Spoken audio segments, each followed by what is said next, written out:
The following presentation was recorded live for the International Association of Square Dance Callers 19th Annual Convention. We take you live to Virginia Beach, Virginia, where our session is just getting underway. According to me, I got 8 seconds. 7, 6, 5, 4, 3, 2, bingo. Bingo, we're off and running. Good afternoon. I'm Martin Mallard, your moderator for this session on programming for fun. Webster Dictionary has some rather strange definitions for fun. It says to provide enjoyment or amusement, and it sometimes means to ridicule or make sport. Webster also defines fun as a mood for finding enjoyment, and fun is listed as sport, play, jest, and games. And really, when you're programming your clubs, you're involved in all of those. You should be able to play with your people while you're teaching. And to talk to you about teaching and playing with the people, we have here today 2 very different styles, I believe, of calling. We have on my left here Laurel, Eddy, and she has just moved, and I'm not sure where she moved to and from. I moved from Macon, Georgia to Culpeper, Virginia. So she's still a southern girl. Did you all get where she's from? I've been in Culpeper, Virginia for 5 months, but I'm from Macon, Georgia originally. Thank you, Laurel. And Norm Wilcox also, I think I've got you from Georgetown, is that right? Georgetown, Ontario. And that's a Canadian place, by the way, even though you have Ontario in California. The Ontario that I'm talking about is about as big as Texas. Bigger. Both of them call for clubs, classes, and I don't know just how high up they go in the levels, but really that's not important. It's how they handle their people, how they teach their people. And one thing to remember, and I'll just use a little phrase that we use in our area, we think of fun as a 3-letter word with you in the middle. And I'm going to ask Laurel to go first.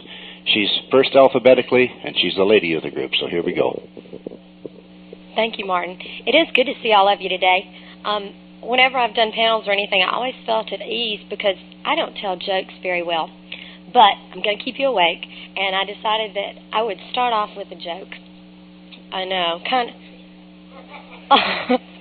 It's the same joke too, I bet. There was a couple. They were kind of an old couple, and they were wandering around the county fair. Now they didn't get out a whole lot, and they were pretty amazed at all the things that were going on at this county fair. But they weren't impressed enough to really stop and take a good look at anything until they turned this corner. And there they saw this big helicopter. And they walked up to it and thought, what in the world is this thing? And the pilot said, hey, for $20, I'll take you up in this airplane and let you look all over on this helicopter and let you look all over the fairgrounds. And they said, well, $20 is $20. And they really had a priority for money. So they walked around a little bit more, and again, they came back to the same helicopter. And the guy said, you know, for $20, I'll take you up. And they said, $20 is $20. So he said, well, I'll make you a deal. I'll take you up, and if you don't make any noise while we're up in the air, then I won't charge anything. But if you make any noise, then you have to pay me $20 when we land. So they went off in a corner and conversed about this and tried to decide what to do. They were really concerned about losing this money because it was really high on their priority list. But they said, okay, we'll make the deal. So Pa got in the front seat and strapped in, and Ma got in the back.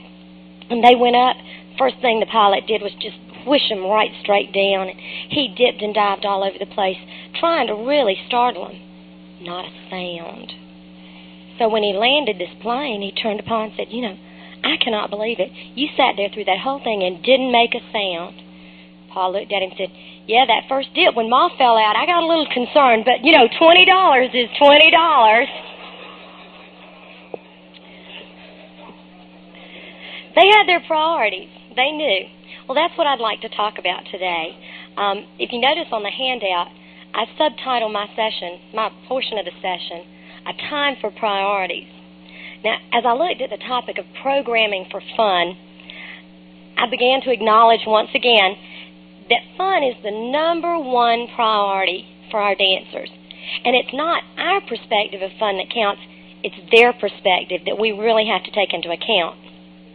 Now, I know a lot of the handout looks kind of blank, and I did that intentionally. I don't know if you're like me, but if people give me a handout, I tend to think, oh, it's probably in there and I don't have to write anything down. But what I think is important may not be what you think is important. So I wanted to give you some space to put down your thoughts. And maybe my ideas are absolutely no good to you, but they might give you an idea. It might be a starting point for another idea that you come up with on your own. So here's a chance for you to set your own priorities and take your chances. At the very top of that list, it says, what is success? In a recent nationwide survey, some of the top executives in the United States were asked what makes somebody a success. And they came up with a 4-letter word. So we're going to play Wheel of Fortune. I don't look like Vanna White, but we're going to play anyway. Anybody want to take a guess what that 4-letter word is? Not kiss. No such luck. You can buy a vowel. What vowel? No O. Another guess.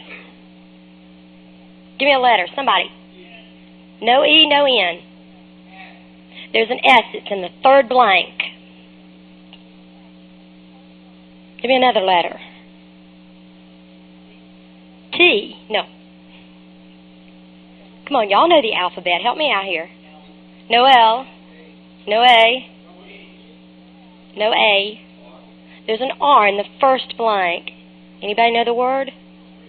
The word is risk. That's what top executives say makes a successful person.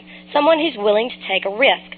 Now, I want to clarify, I don't want you to all go out and jump off a bridge or something because you say, a risk makes me successful.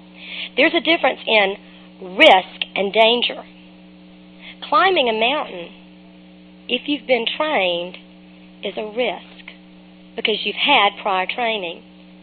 Going out mountain climbing with no experience and no knowledge is danger. Now, we as callers don't want to go out and experience situations in which we feel danger. But we should be risk takers if the risk stands a pretty good chance of being a success for our dancers.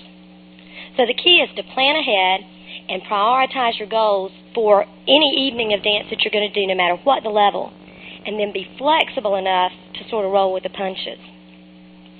Now, there are 3 key areas that I'd like for us to sort of focus in on to begin establishing our methodology for programming for fun. I think the proper class environment is essential for us to retain dancers, and we need to have a much higher retention rate than we've got right now. They are our successes of the future. We as callers have to be aware that new dancers or class members have to be nurtured and loved, encouraged, corrected, entertained, in order to provide for them the proper learning environment for them to become the polished dancers that we all want them to be.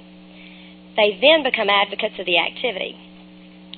Secondly, the club itself is a special programming need, I think. I think we need to look at it in a little different light than we do classes. The special attributes provide the structure that most of square dancing revolves around today, at least. So we have to take these special considerations for club dances into account with programming, the programming priority being, number 1, what's our priority? Fun, exactly. We want to be sure our dancers have fun, whatever fun means to that club. And lastly, I'd like to talk about some special dances, whether they be something like a graduation or maybe something a little more different like a festival or just a night set aside for a celebration of some sort. And I hope that we'll be able to assimilate some different ideas to entertain and encourage your dancers.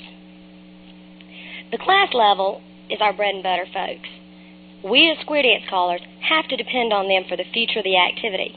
We won't see it today, but in the years to come, they're our best friends.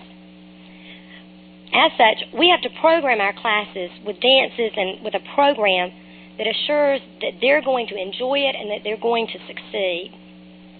A lot of us, unfortunately, don't take the time to plan ahead or to program our classes.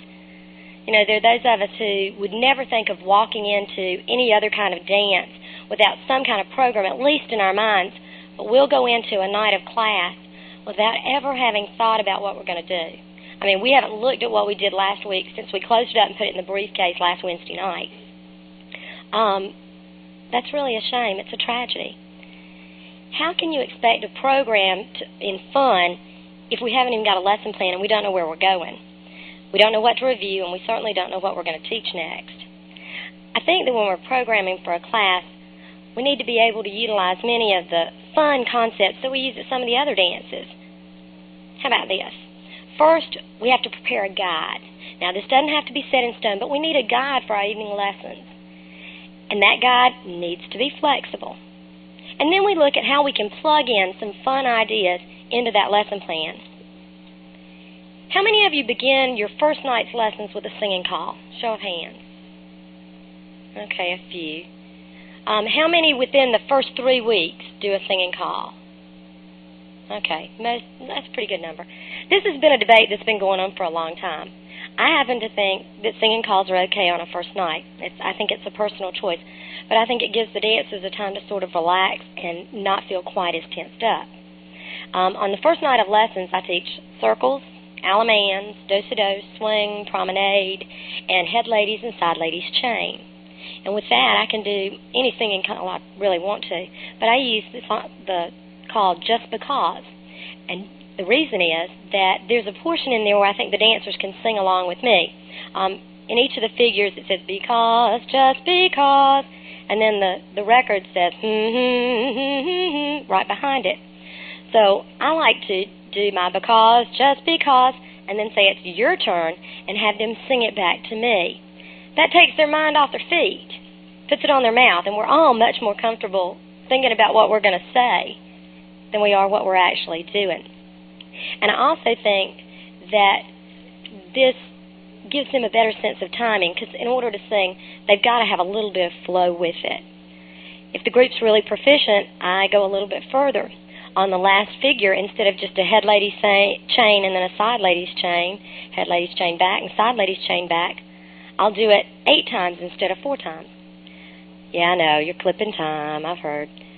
But I think it's worth the sacrifice of timing in that case, because the dancers feel like they've really accomplished something because they've just been running, and they got back where they were supposed to, and then get back to partner because he's right there. There's very little way for him to get lost, and they feel good about it. So I think you can always find little gimmicks like that to enhance what you're doing, especially on a first night. That's the time when if we don't catch them, they're never coming back.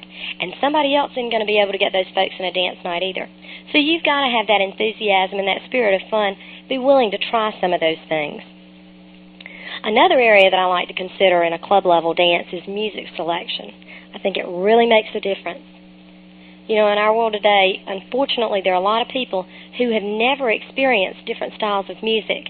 They hear the same thing on the radio day after day, and they couldn't pick out differences in melody and harmonies and that sort of thing if their life depended on it. And I think that becomes one of the responsibilities of a square dance caller, to expose them to music in a way that they can appreciate, in a way that brings them some special enjoyment.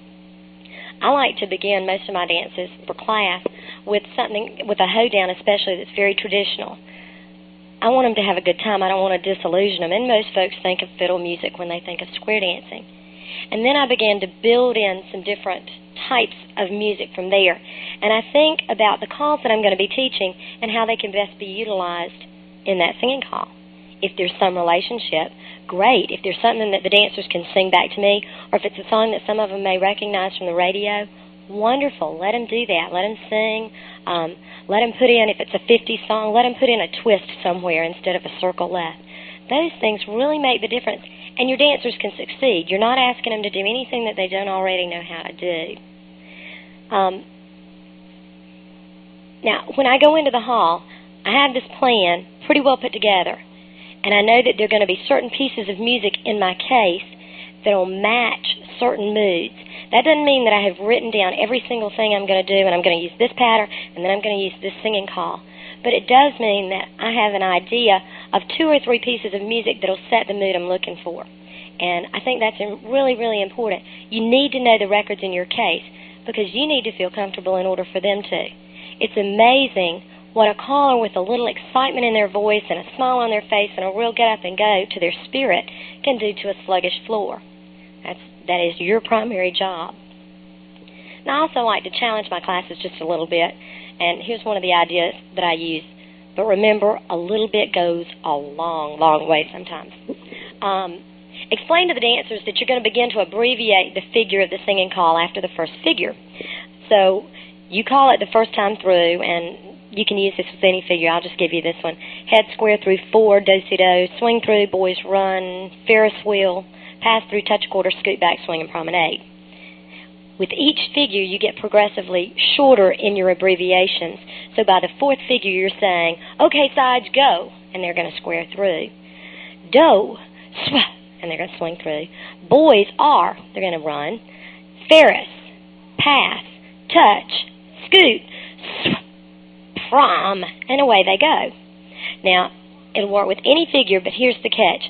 Be sure you know what abbreviations you're going to use before you start calling it, because it gets kind of tough right there on the cuff to come up with, certain abbreviations for certain things, like walk and dodge or wheel and deal. If you do W and D, you have to kind of be careful. This sort of makes the dancers feel like they've had a little input into what the choreography was going to be of that singing call. I think the key to programming a class, or any other dance for that matter, is to be yourself.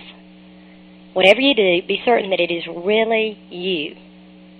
Because when you try to take on the personality of another caller, you lose your own individuality and your own identity, and people know it. And they begin to sort of see through you. And we're shortchanging our dancers when we do that.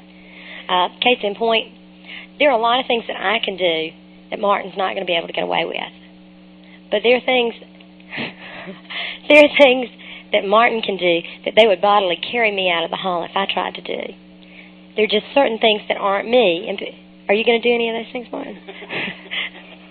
There are just certain things that I, as a female, can't get away with that some of the guys can. So you've really got to know, you've got to know yourself. Each of us is going to have to work to balance our strengths and our weaknesses in order to enhance whatever dance program we're calling or teaching.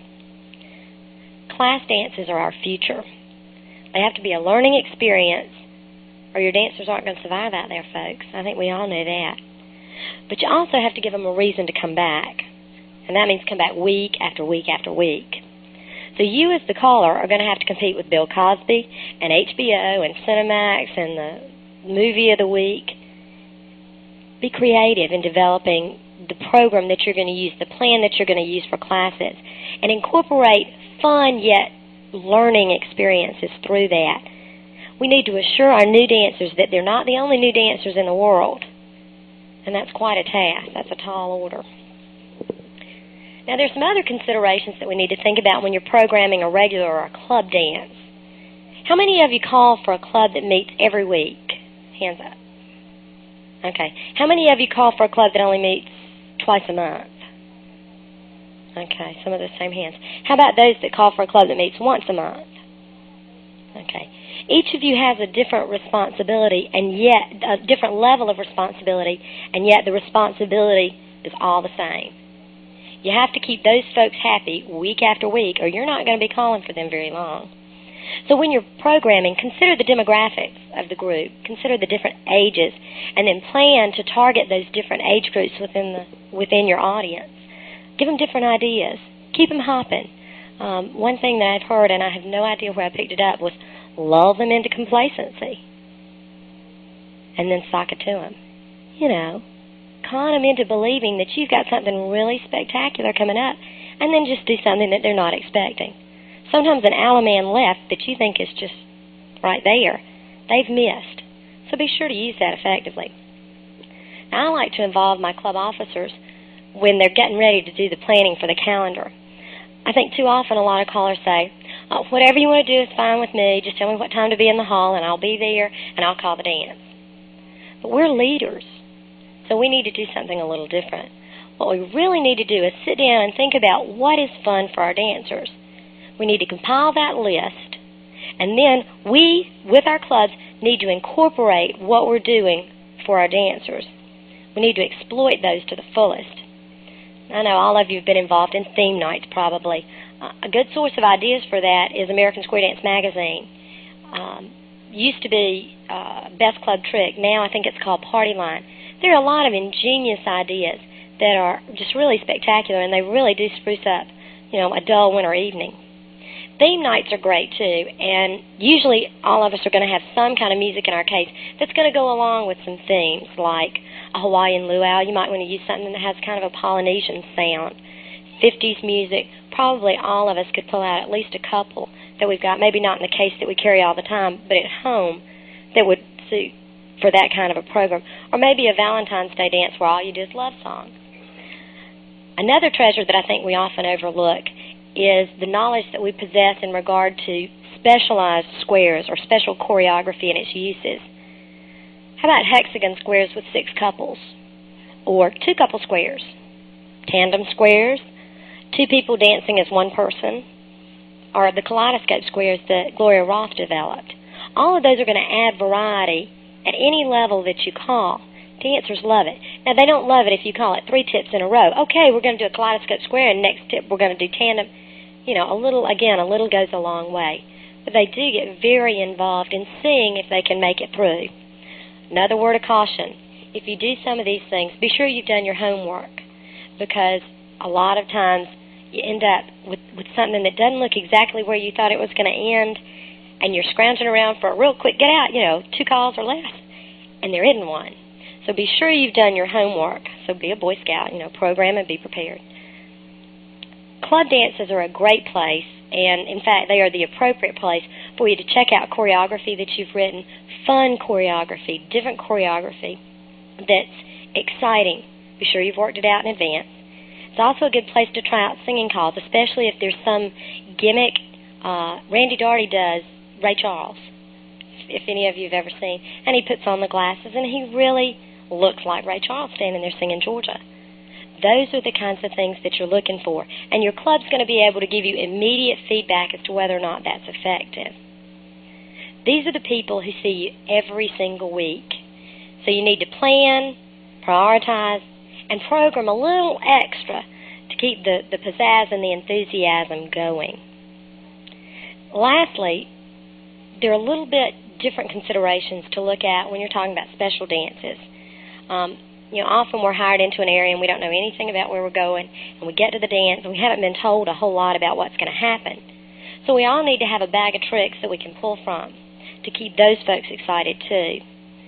Now, some of the ideas for classes and clubs are also appropriate. I think most everything that we'll probably talk about today would be appropriate at almost any level.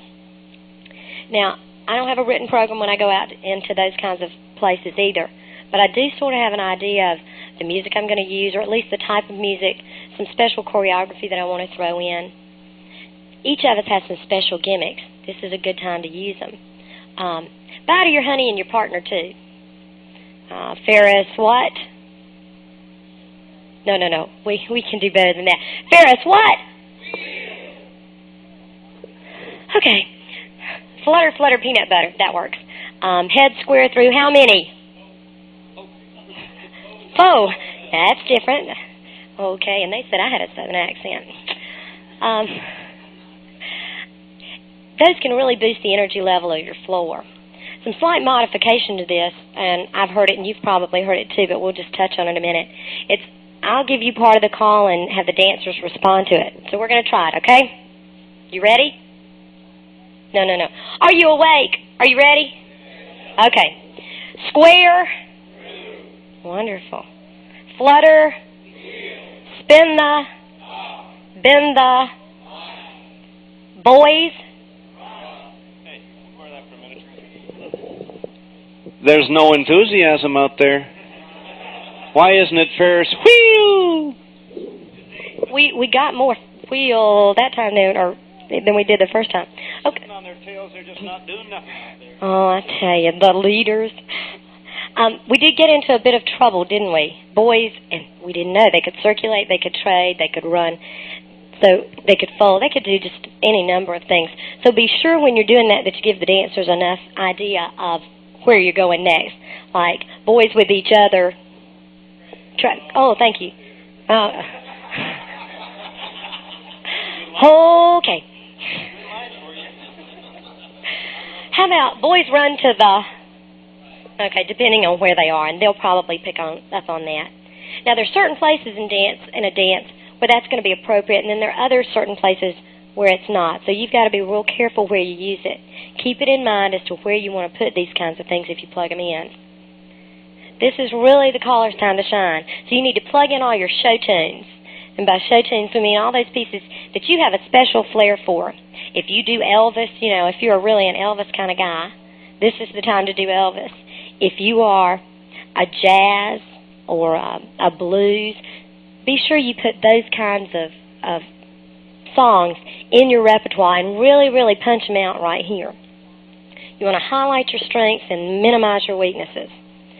So as you program for any dance, doesn't matter.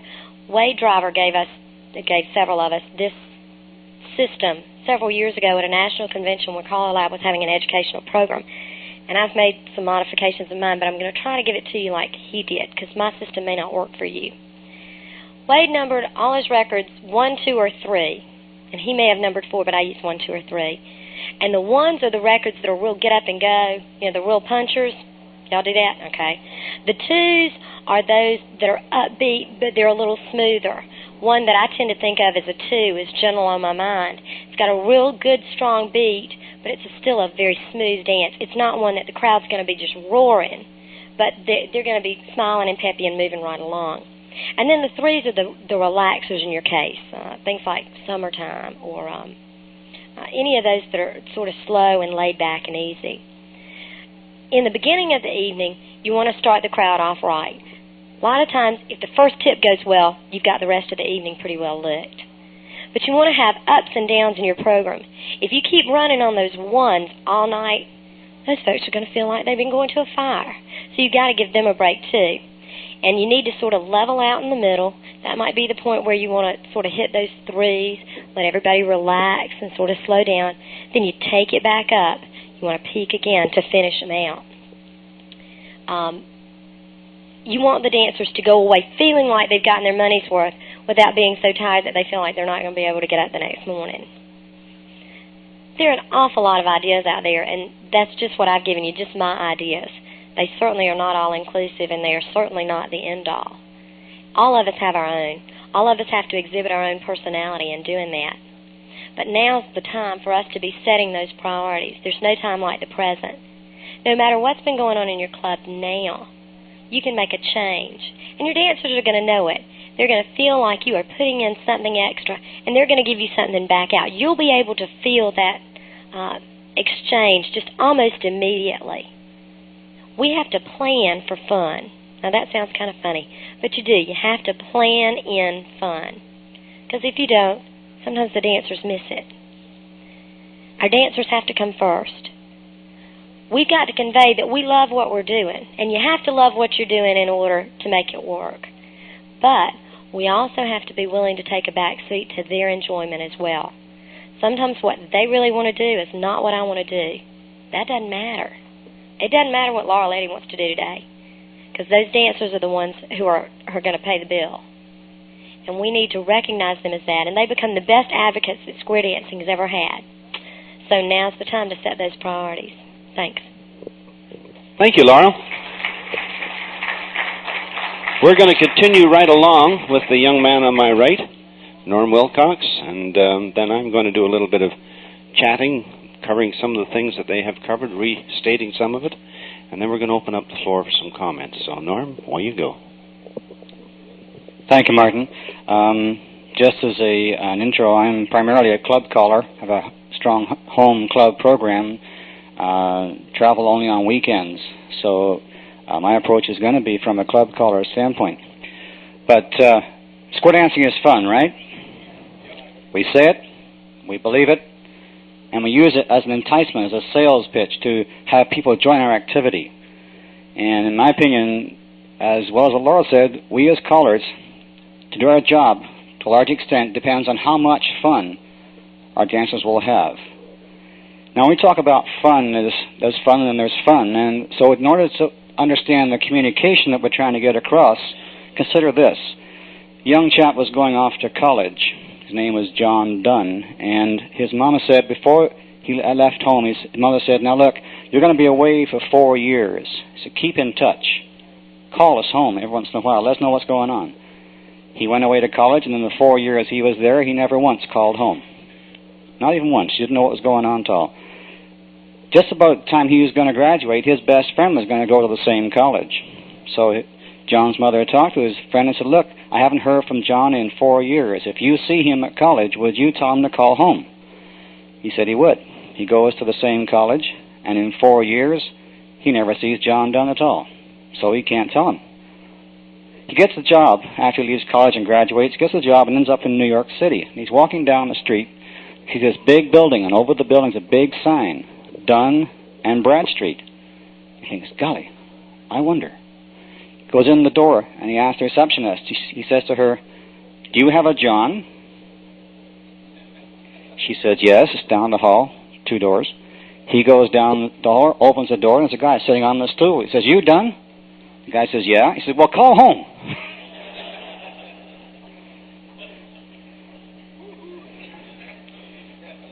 So what is fun? And there's short-term fun, there's long-term fun. I think kind of like to talk about long-term fun, and I kind of relate it to enjoyment. What do square dancers look for when they come to a dance? Looking for entertainment, looking for escape from the pressures and worries of 1992 life, a chance to socialize with some other nice people, and an opportunity to engage in an interesting activity. So their enjoyment is what we're trying to get. And the enjoyment over the course of an evening or the whole season, I think, comes in large part from being able to dance successfully what we call. We want the dancers to go home every night saying, gee, that was fun. So what contributes to this fun, and how can we program it? Well, we have some basic tools at our disposal. We have ourselves, we have our music, we have our choreography, and we have what we say and how we say it. And I think sometimes that's one of the most important things that we have. We have to exercise judgment over the use of these tools.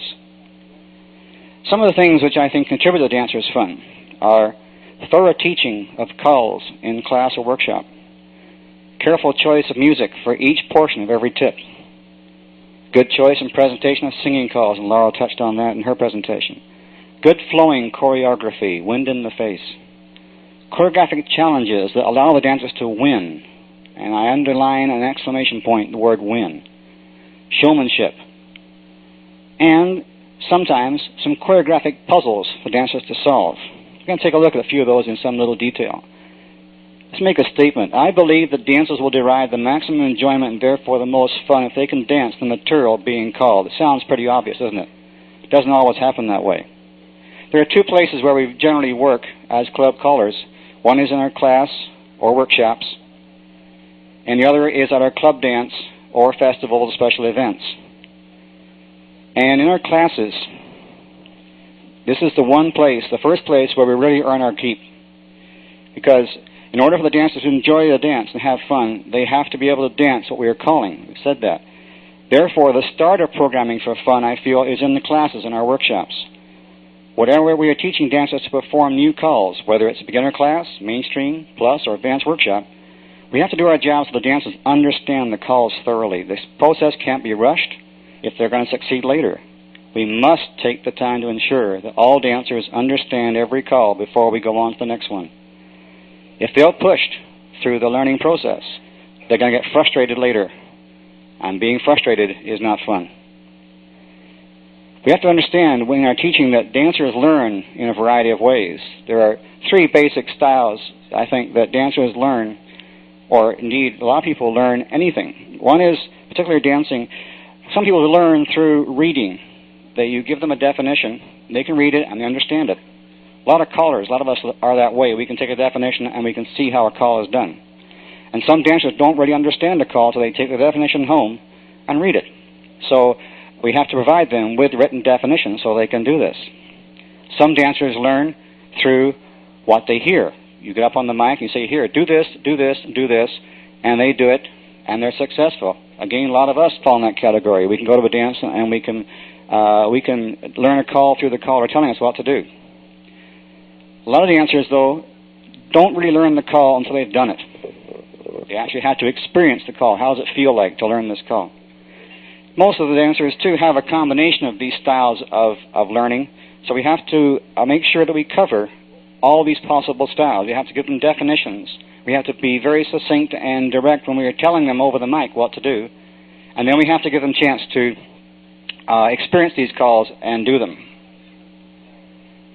The other thing we mustn't ignore in teaching is the fact that a lot of people will benefit from seeing the call done. That is, you get a square of angels or a couple of couples of helpers and have them execute the call and have the dancers watch them do this.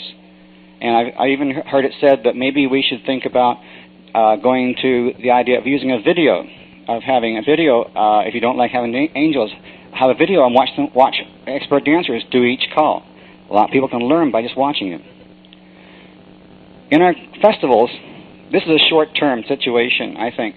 Dancers are already anticipating having a good time when they come in the door. It's a festival, it's an upbeat thing, and just because it is a festival, they're thinking, we're going to have a good time, we're going to have a lot of fun.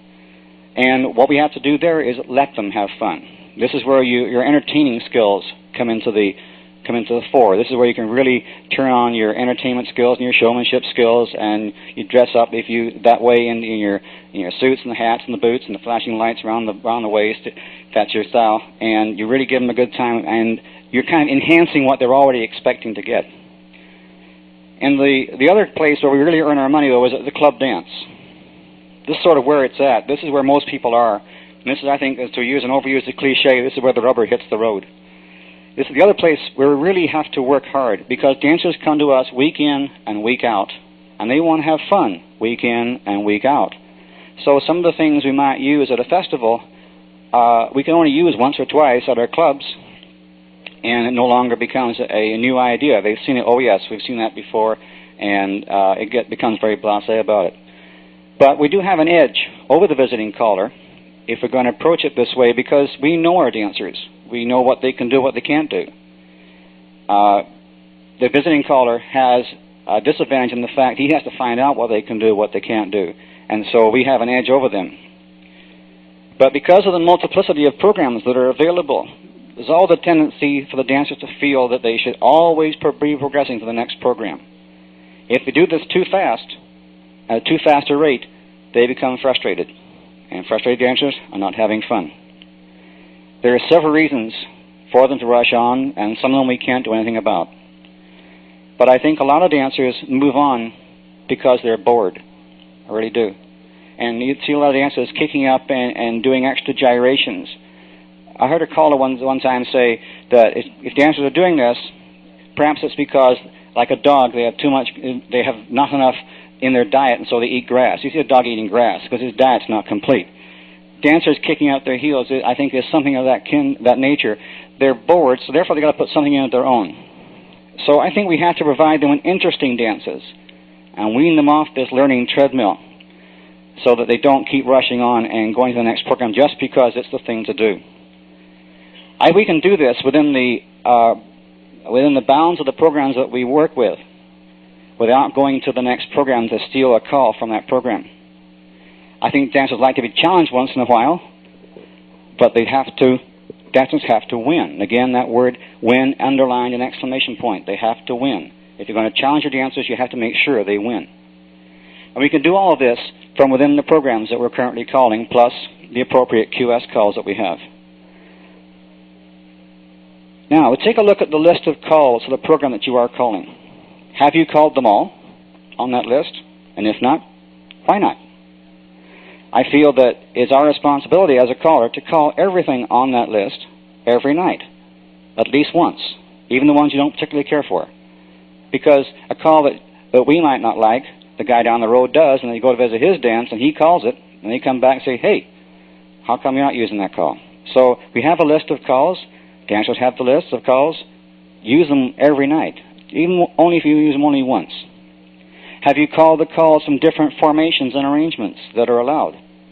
If not, then you have an excellent source of material that will seem new, but not require the dancers to learn any new names. You don't have to do all the possibilities, just different applications. And don't make a big deal of, we're going to do some APD, because all of a sudden they're going to get tense. You tell people that they're going to do something hard, and they believe you. And whether it's hard or not, they're going to assume it's going to be hard. Just do it. Don't tell them. Just do it. Just as if it was the most natural thing in the world. We're going to look at this, peel the top from this situation. Here's what we do. And you walk them through as if it was a new call. And you let them chance to practice it as if it was a new call. And remember the dancers that learn by feel. They have to dance that call 2 or 3 times from that new formation or a new arrangement before they feel comfortable with that call. And another way we can examine what we're doing is to take a look at our club program by taping our dances and then listening to the tapes critically. Look for ways what we string calls together. Do we always say swing through, boys run, and couples circulate? Always. So that if we said swing through and stop talking, the dancers could continue on dancing without ever us doing that? Or do we change that once in a while? Change it once in a while. A certain amount of predictability is good because that allows the dancers to dance. Just as a demonstration of predictability, I want you all to clap in time with me, okay? I'm going to clap in time that we would normally, approximately square dance tempo, okay? Okay, I stopped clapping. You kept on going. You knew that the beat was going to go on. Same with dancers. There's a certain amount of predictability is good. That allows them to carry on and flow into the next figure. And a lot of our dancing should be that way. But it shouldn't all be predictable. Otherwise, why bother coming to dance to caller XYZ? You might as well go to the show because you know what's going to happen. I think we have to give them a little surprise once in a while. And looking at some of the attributes that we as callers have, and we all know callers that have fantastic stage presence. You know, they walk on, there's a tremendous charisma when they walk on stage. You all know guys like that. We all know callers that can get the floor through choreography we didn't even know existed. We all know guys who can do this. We all know guys that are known for their flowing patterns. Everything they call seems to fit together in a flowing manner. So everything glides from one to the other. Most of us have combinations of these attributes to a greater or lesser degree, and these are techniques which we can learn. But whatever we do has to sound natural or it won't work. And one thing I find works really well is that you get out off the stage and get down among your club dancers and get to know them personally as friends. And this makes a difference in your attitude towards your calling. Because now you're, instead of just calling for a bunch of dancers, anonymous people, you're calling for friends because you've taken the trouble to go down and met them individually, know their names, and get to know them a bit, and they become friends, and you want your friends to win. And so therefore it gives you a different attitude when you're up on the mic calling. The really big guys, when they come in and do a guest calling, they do the same thing. They come off the stage, they walk around, they shake hands, and they talk to people. You watch them, they do this. They have a disadvantage, though. They only have one night. You have as long as it takes. Try it sometime. It works. A gentleman walked into a bank one time. Well, you were all dressed. He said to the teller, "I'd like to borrow $100 for a week."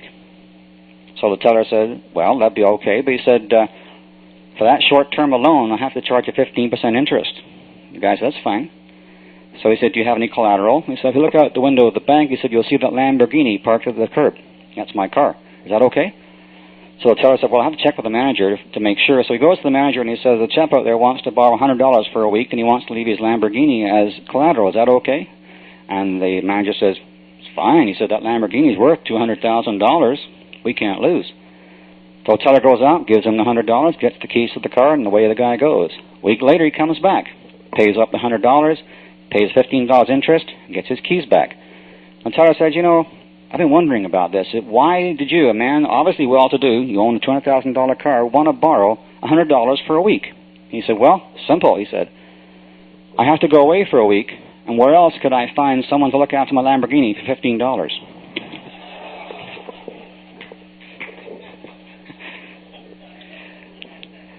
So, these little things you can do.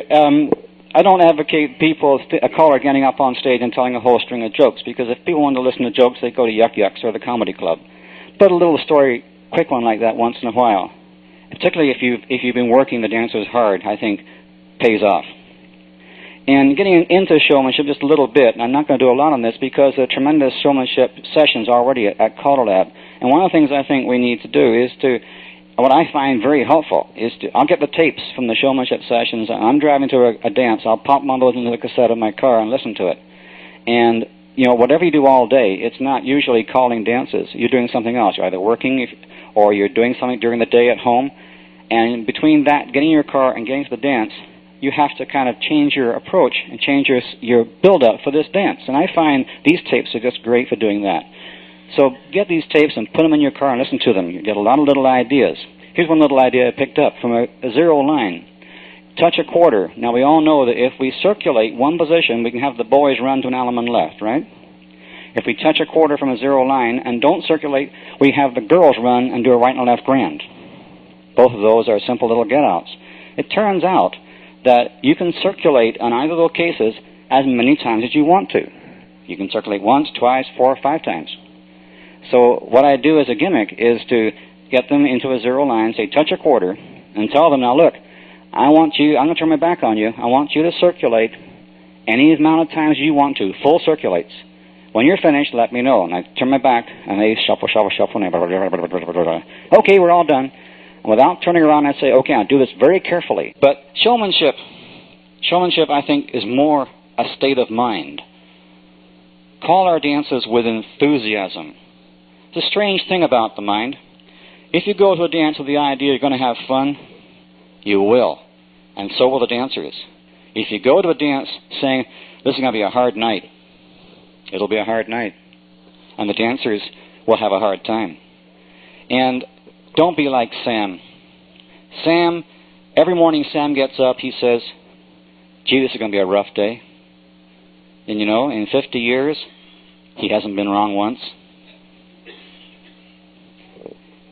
If you tell yourself you're going to have a good time and you believe it, you'll have a good time. Don't be like Sam again. Sam is the kind of guy that walks into an empty room and blends right in.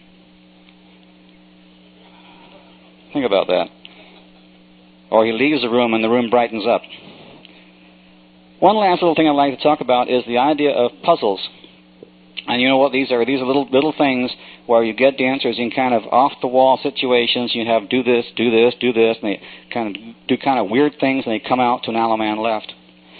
And this is a form of showmanship in the hands of certain callers. Some guys base a lot of their program on this when they're doing festivals. It's usually associated with the Advanced and Challenge programs, and it's true that most of it exists in those programs, but there are puzzles that we can do at the basic program, mainstream program, and in the plus program. And I think dancers once in a while like a little puzzle. Once in a while is the magic word, because if we do them too much, the dance becomes jerky, and jerky dancing is not nice. You get overdone with this. So once in a little while, the odd little puzzle, I think, helps a lot. And one of the things I've done was years and years ago, I came across some asymmetrical choreography examples, and I've left them on the handout there. And you notice if you look at that there isn't a call in there that isn't on the basic list. That's not mainstream, that's the basic list. And I've used those at mainstream dances, plus dances. I've used them at advanced dances. And dancers like them because they're different. What will happen is the first reaction is total disbelief. You're cruising along, you're bopping along and calling a dance, and all of a sudden you say 1 and 2 right and left through. And dancers hear the 1, they hear the right and left through, and they don't hear the 2 at all. They do 1 and 3 right and left through. Except some people in the square heard it. Usually the 2 and 4 that are not involved heard it, and you see people trying to organize the square in the right direction. So you say, okay, 1 and 2 right and left back home. Let's try this again. 1 and 2 right and left through. And this time you've now got their attention. And once you've got their attention, you can carry on with it. And it's very simple figures, very simple calls, but because it's so different in the way it's applied, dancers like it. And it's a lot of fun. Again, a little bit of it goes a long way. So just to kind of summarize this, I think that in order for square dancing to be fun in the long term, dancers first have to be taught thoroughly doing classes and workshops, given time to practice what they've been taught, and then provided with well-timed, smooth-flowing, interesting dances that are neither boring nor frustrating. Sprinkle in a little bit of occasional puzzles, a dash of showmanship, relax, enjoy yourself, and generally kind of lighten up throughout, and I think you'll have a recipe for success. Thank you. Thank you, Norm. I think actually we've heard of quite a number of aspects in this. We've talked about the process of learning a bit. We've talked about the enjoyment of music. We've talked about sharing with your partner. We scared a few people out the back door. The enjoyment of dancing with people, solving of the puzzle. But there's an aspect here that I don't think we've really touched about. I wrote a little motto down here that I've lived by as a caller. Learn to care before they care to learn. And that really means that you have to care about your dancers. If you keep that in mind while you're teaching, you can have a lot of fun. But one of the things I think that we all lose track of, both of these people here were very serious in their presentation. I think we all tend to get over serious sometimes. How many here can talk with a smile in their voice? How many here can call with a laugh in your voice? How many here can call with anger in their voice and still make it fun for their dancer? This is part of your showmanship. Really and truly, sometimes you have to be able to promote emotions when you're calling. And those emotions are very important to your dancers because they let them know that you are a human being too. A lot of dancers don't look on their caller as human. I don't know why, but we are human beings, aren't we? Does anybody want to admit to that? You were talking about gimmicks. One of the funniest gimmicks I've ever used, and it gets a real panic on the floor every once in a while. How many use 1 and 3 wheel around, 2 and 4 wheel around when they're promenading? Particularly if you're in trouble and you've got them on a sequence. How about every other couple wheel around? There's an awful uproar when that happens. You're talking about circulates. From a box 1-4, do your swing through. And you're going to do boys run, wheel and deal. Maybe if you're teaching a class, maybe you've got them doing circulates. After you've done that swing through, circulate as many times as you want. It's not going to hurt your sequence. Works fine. Circulate a dozen times. And you can turn your back and say circulate as many times as you want. Play with it. These are little things. But how many of you use mixers? How many use a closing mixer when they go home? How many use Happy Waltz? Have you ever heard of it? It's a little waltz thing that everybody goes forward and back. Lady on the left, roll across. You do that 4 times. You face, you join hands, step, swing, 2 slides to the center, step, swing, 2 slides back, so forth. Bingo waltz. Okay, well, we know it as Happy Waltz up rhyme. It's an old one on one of Lloyd Shaw's records, and it is titled, the music is titled Happy Waltz. Okay, how many play with that waltz? What do you say? I'm telling the girls to roll across. I say, girls, say goodnight, handsome. All the girls laugh.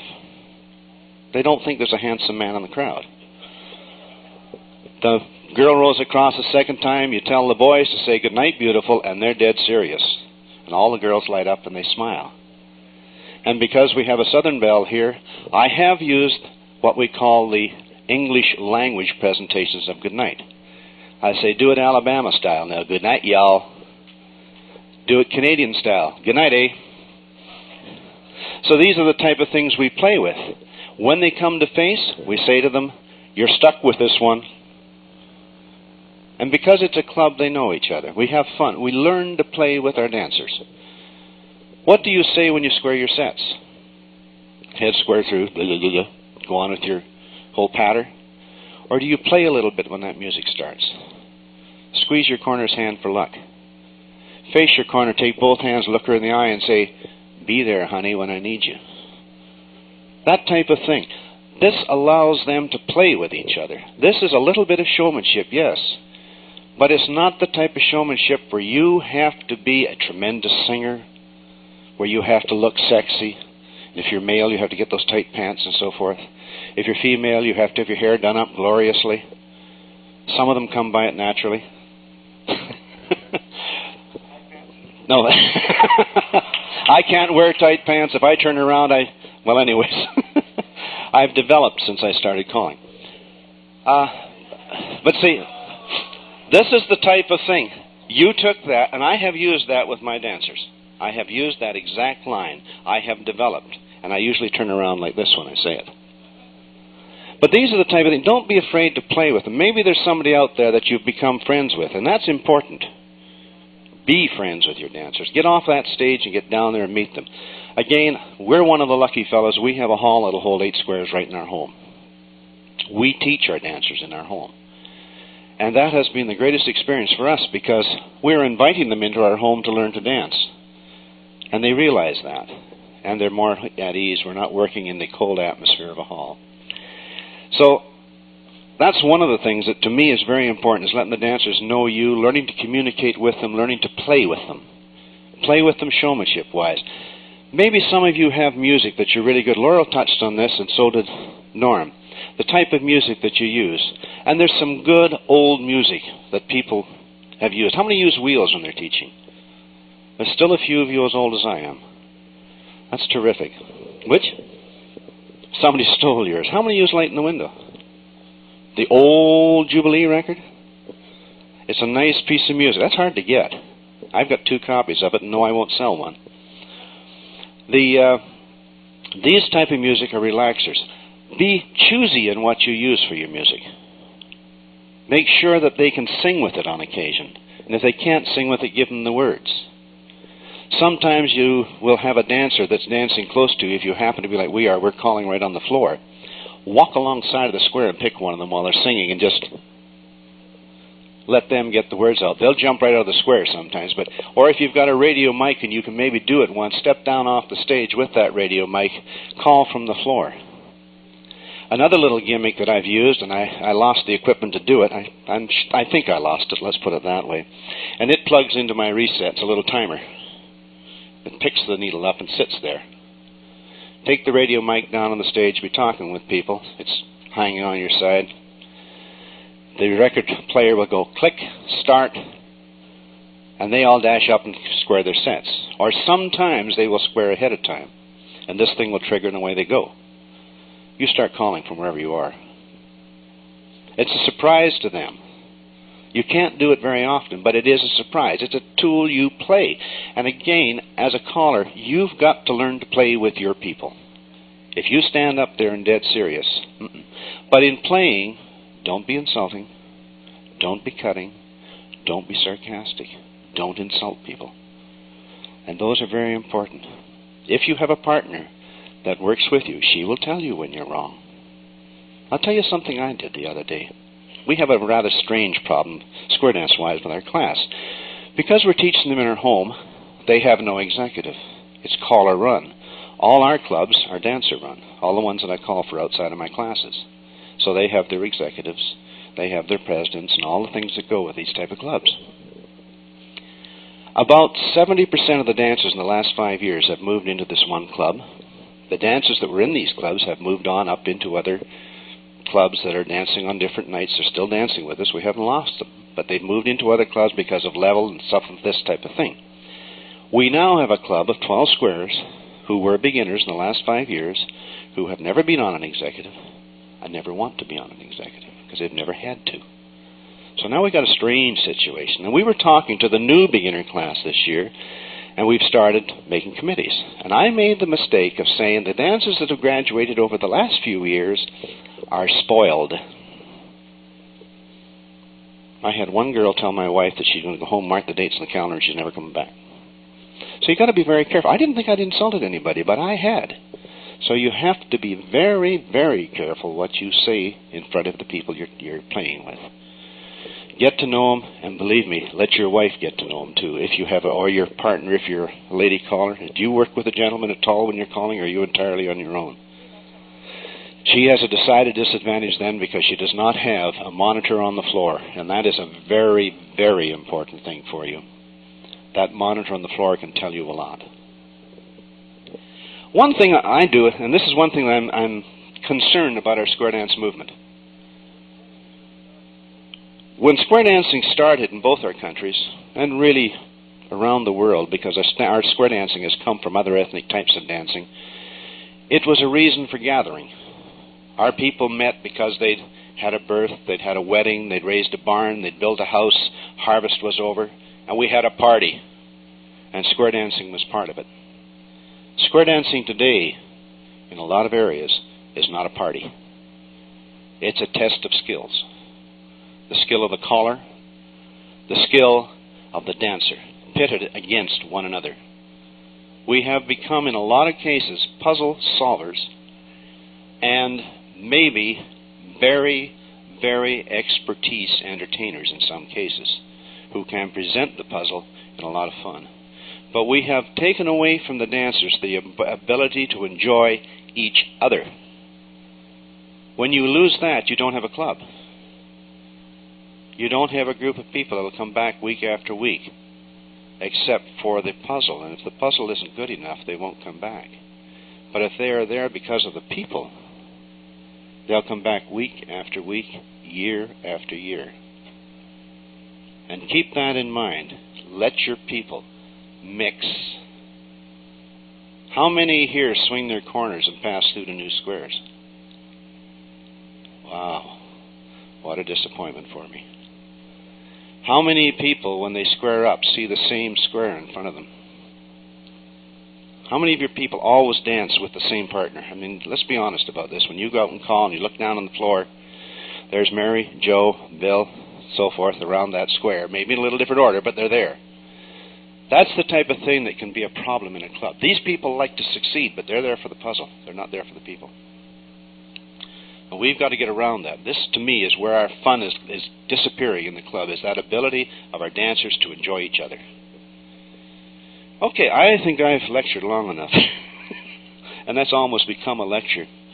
I don't think I have any other notes here that I want to just comment on. I got a comment down here that I'd just like to ask. How many have problems during the full moon period when you're teaching or calling at a club? I think everybody goes insane, don't you, about that time? Including the caller. I go out and my tongue goes, nothing comes out right. Do you have the same problem? We always blame it on the full moon. I don't know whether it is that or not, but last year I marked my calendar, and out of 30 weeks, there were, I think it was 6 full moons all told, and I had 5 of them go haywire. So I'm getting so I believe in it. But that was just something I wanted to think. Programming has been touched on these people.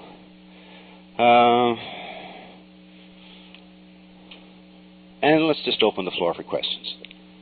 Sir.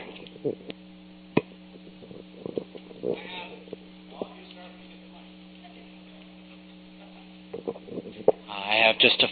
By the way, my name's Dan Croft. I'm from New Jersey. I just have a few comments I'd like to say. I am not an expert, even amongst the people I see in this room. But one technique I'm working on to bring up the fun in my dancing is upbeat and varied delivery of my calls, using different rhythms.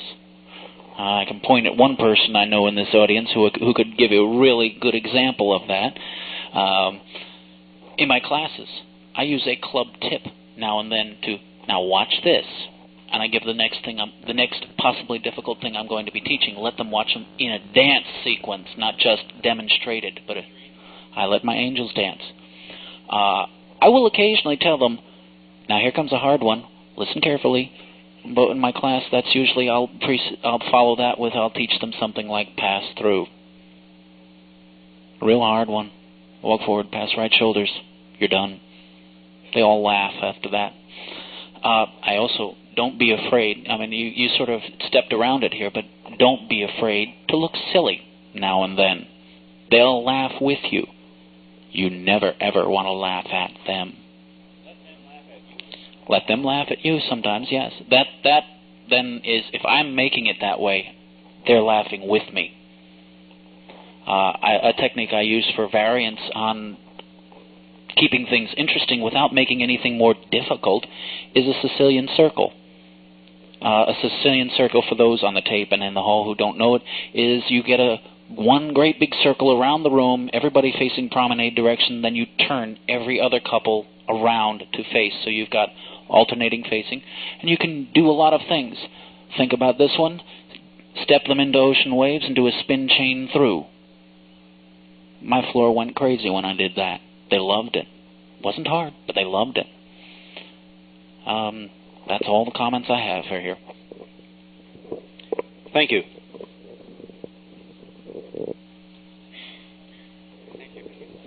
My name is Mike Woods from San Diego. And one of the things that I always do at the end of my dance is have everybody in a large circle and then say left alaman and a right and left grand, and as they're doing a right and left grand, everybody says good night to everybody, and then at the very end they do a swing and promenade, and then they do it to a singing call that leaves them singing going out the door. So you leave the dancers on a high note, and they sing when they go out the door because they remember that last thing. Well, I had a good time because I was singing going out that door.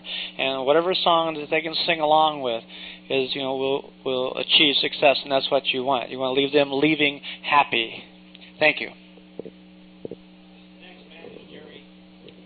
Jerry Helt, Cincinnati, Ohio. I would like your comments or what your feeling is about yellow rocks. I must follow that by saying I have never called one in my life. Jerry? I'll tell you why we don't use yellow rocks in our area. Then you can take it for that. We had one young lady who suffered from osteoporosis. This is 35 years ago. Had 4 ribs broken. So we don't use it. We don't teach it. And I think that's a valid reason. Our dancers are getting older. I don't mind yellow rocking with a young lady like this. I know I'm not going to hurt her. But when I get a person that's my age, and I squeeze her, if I hear something go crack, I hope it isn't her corset.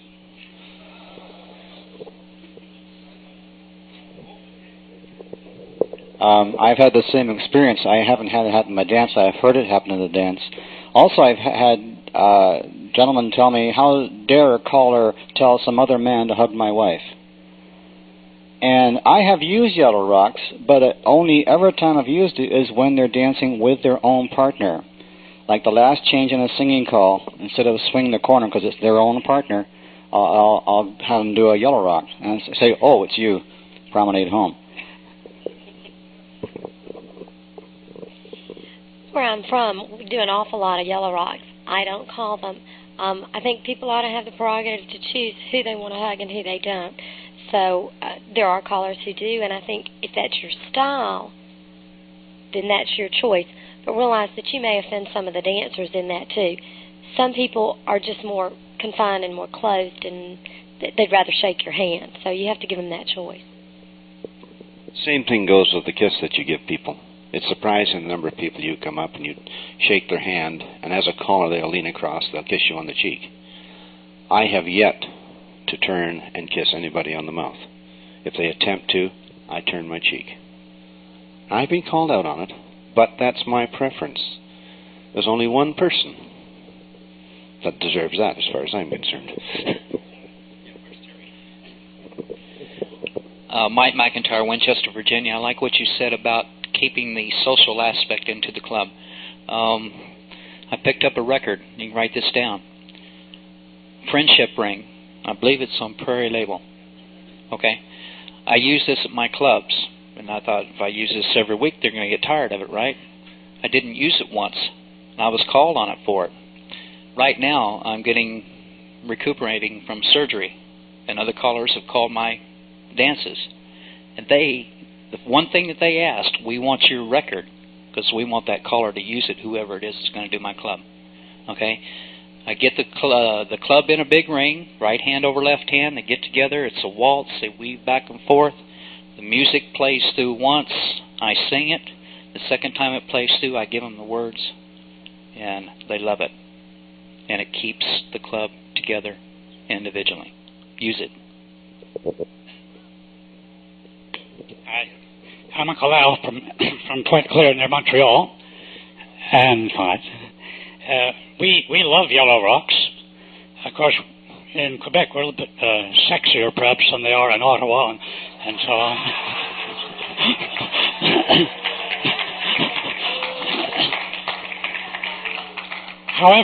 However, I teach the dancers how to do a yellow rock, and I start off by telling them a true story about one of Mary's father's cousins. He was a Baptist deacon. He was away on a trip. He came home, and he hugged his wife so strongly that he broke her ribs. And this was a scandal in the Baptist church. You know, you don't do things like that in those days. So when I teach a yellow rock, I say this: men, you must put your left hand over the lady's shoulder.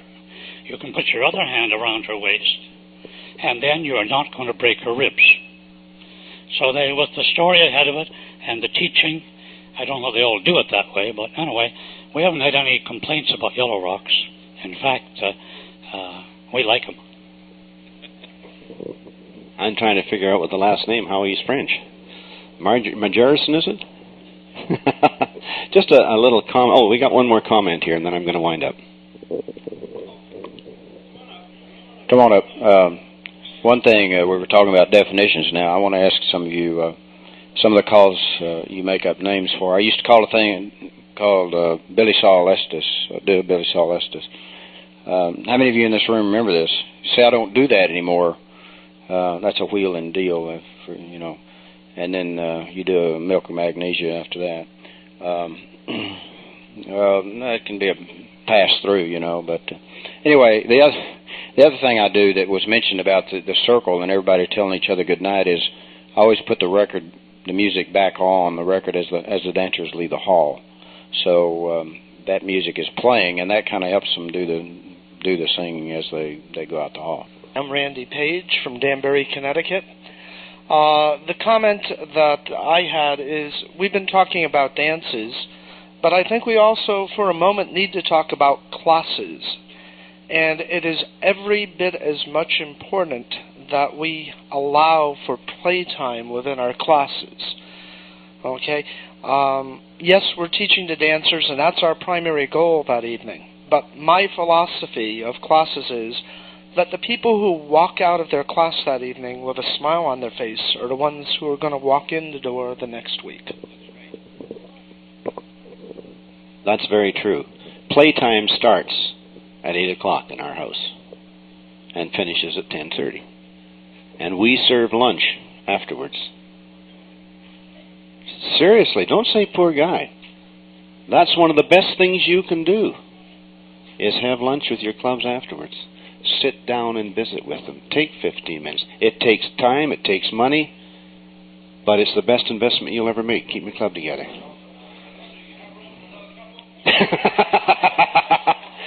Just in closing, I'd like to tell you just a little story that maybe ties into this. I think we all have to be conditioned to do certain things, whether it's entertainment or anything else. This elderly couple had never been married, and they had met each other at the old folks' home, and they decided they were going to get married. But the state laws meant that they had to have a medical.